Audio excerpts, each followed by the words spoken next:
Ce pourrait être l'épilogue de 17 années d'enquête. Monique Olivier l'assure devant le juge aujourd'hui.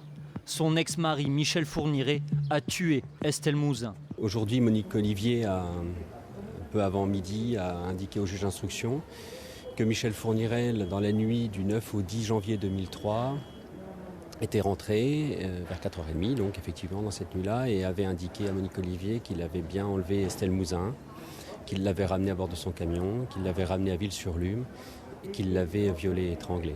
Ce 9 janvier 2003, Estelle Mouzin, 9 ans, disparaît en rentrant de son école en Seine-et-Marne. Un important dispositif est alors déployé pour tenter de la retrouver, sans succès. En mars dernier, Michel Fourniret, surnommé l'ogre des Ardennes, avoue enfin l'enlèvement et le meurtre de la fillette. Mais il ne donne aucune indication sur la localisation du corps d'Estelle. Manifestement, je ne l'ai pas gardé avec moi. Qu'en ai-je fait? Je ne sais pas. Un ticket de caisse localise Michel Fourniret 2 jours après la disparition d'Estelle, à quelques kilomètres de la maison de Ville-sur-Lume. Des fouilles y sont menées pendant 4 jours en juin dernier, en vain.